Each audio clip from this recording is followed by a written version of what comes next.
Welcome to 3D Amazon FBA. Today I'm going to talk about how to cope with the ever-changing landscape that we know of as Amazon FBA. As you know, things have drastically changed over the last, say, year, 2 years, whatever the case may be. And I'm going to discuss how to cope with these and what do I do to deal with this stuff, which is actually pretty simple. But before I get into it, make sure you guys like and subscribe to the channel. I really appreciate it. All right, so back onto the topic. So as we know, Amazon is always implementing rules and they're changing things up all the time. Like when I started on Amazon 4 years ago, I've been selling Amazon for 4 years. Actually, next week, 18th of October was when I made my first sale back in 2017, 4 years ago. So back then, not very many things were gated. There were brands that were gated, but a lot of categories weren't. I mean, topicals were, vitamins were, stuff like that. I think grocery might have been. I'm not too sure because I wasn't selling groceries back then. Like Nike was, you can get ungated. Starbucks was ungated, 4 years ago. And as time's gone on, some brands have made it harder to get ungated in. Like I can no longer sell Starbucks. I used to, but I can't anymore. I've had Amazon turn down wholesale receipts to get ungated in brands.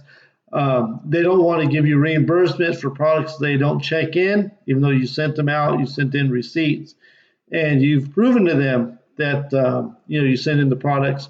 Like recently, I had I talked about it in the previous video. I had a wholesale shipment. I sent in 59 bottles of barbecue sauce to Amazon. 25 of them were not received. I sent them over the wholesale invoice, and that wholesale invoice didn't have the date, so they refused it.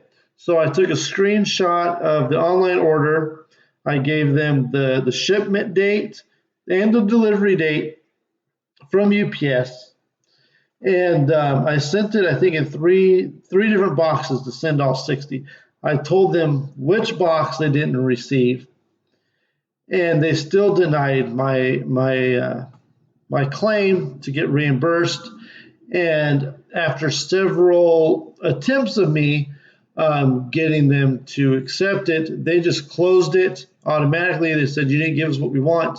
They closed it, and I cannot reopen the case. And this was only a month ago that the product, or they closed that shipment, and they've basically told me, no, we're not going to reimburse you. We don't care that you gave us all these receipts, these invoices, all these screenshots, proof that it was delivered, and all this information. They just closed it out. So Amazon is pretty much telling us if we don't receive your stuff due to our own negligence, we're not going to pay you back. That's been my experience. I've had zero luck getting reimbursed for stuff they don't receive. Even with giving them all the receipts and all the information, they're just saying no. So anyways, all these things are changing all the time. Like even multiple products, we should be able to send in chocolate. They say they won't accept it in the warehouse before the 16th of October. But usually last year they let us send it in a couple days early, so it'd be in transit to the warehouse. That hasn't happened yet. I'm recording this on October 13th. So anyways, it used to be October 1st, and before that it was in September. They keep pushing it back.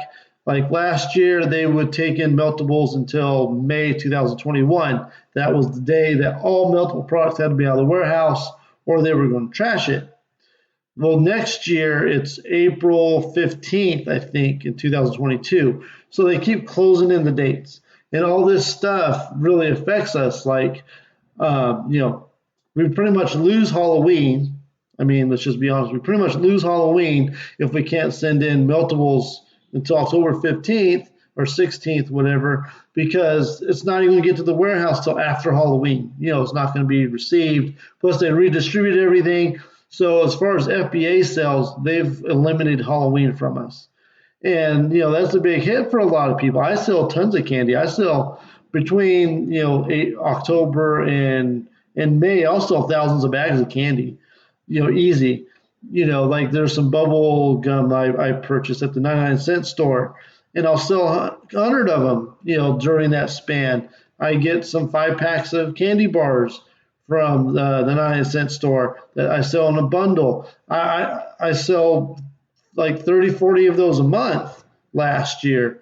So them cutting out full, say, 30 days of us selling, that really affects us as sellers, losing that income.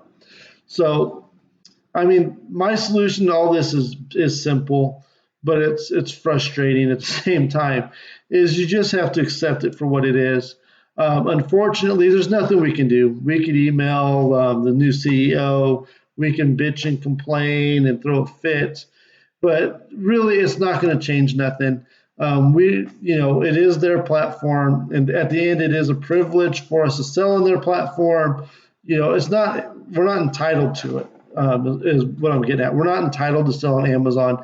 They can close us out anytime they want. It's their traffic, their site, it's their everything. We're just sending our product in and they're selling it for us. The best thing you do is just adapt. I always tell my kids the greatest thing about being a human being compared to, like say an animal or something, is we're adaptable. Humans can adapt to pretty much any situation and still survive and still have the opportunity to thrive. We're very fortunate in that. I know that's a very simple thing to say, but it's frustrating with them refusing to reimburse me for all that barbecue sauce, wholesale barbecue sauce. That's going to cost me. I make like $2.50 a bottle times 25, so about say $125 profit. Plus the buy cost is around $6 each, a little bit over $6. So we're talking, I'm losing say $250 on that, just roughly, just giving rough math, $240, $250 of a loss, including my profit. Yeah, but it's going to cost me, I don't know, my numbers seem off. But anyways, you get the point. I'm going to lose just $150 on just the product cost. And, and we have to shrink that out. That's what I'm going to do is I just label it a shrink. And, you write that off on your taxes. But, it sucks because it's money for feeding my family. But at the end of the day, we do get a claim it a shrink. If I was to own a brick and mortar store, I would probably have more shrink than what I'm having at Amazon. Just being honest, people steal stuff every day. Like if you look in San Francisco, Walgreens is almost completely out of San Francisco because the theft is so high. Target changed their hours. They reduced their hours because theft was so high.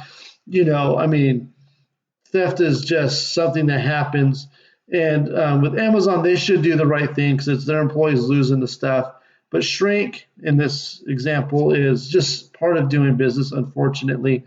So instead of me getting too worked up and too frustrated, just going to do my paperwork, load it as shrink, claim it on my taxes, and move on. And the same with them, like changing the dates. It's frustrating to me. We're losing a full holiday of Christmas or Halloween, which is hundreds of dollars in profits for me personally, because I sell a ton of candy. And instead of getting frustrated, just look for other opportunities is the best thing you can do. And it's kind of hard right now with the supply chain issues. The ports are completely backed up, and it's hard to find other stuff. But that's really what you need to do is shift your focus away from the negative instead of being like, oh, Amazon's stupid or whatever. I know I do that sometimes too, and I put out videos to inform you guys of stuff that's happening. But in my day-to-day activities, I carry on as if every day is the same. I just roll with the punches, and I just worry about what I can control. I can control how much I source. I can control how I do my paperwork. I can control, say, my repricing or whatever it is. The things that I control are the things I worry about because I can't control Amazon. I can't change what they're doing. Nothing I can really do or say is going to alter Amazon's behavior. Just being perfectly honest, nothing we can do can really change their behavior.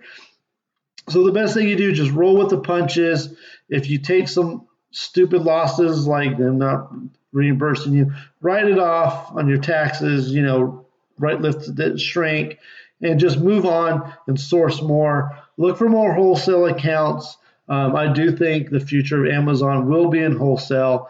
It does seem like they are directly attacking retail arbitrage sellers with their new regulations on reimbursements. Excuse me. It does seem it's going to affect retail arbitrage people the most. you know I would recommend going long term, shifting more toward a wholesale business model. Those who've been watching me for a while know I have shifted that way a lot. Like, I have one product that I have been making like about $500 a month on. I have a couple others I'm making $100 on a month, and it's a process, and you have to have capital to do so.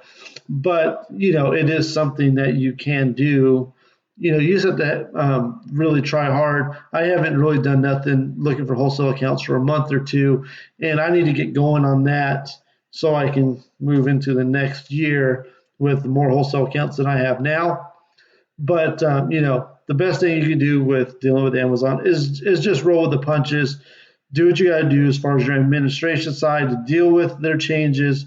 Look for opportunities outside of, like, I love selling candy this time of year, and it's really quick and easy to make $2 a bag or whatever the case may be.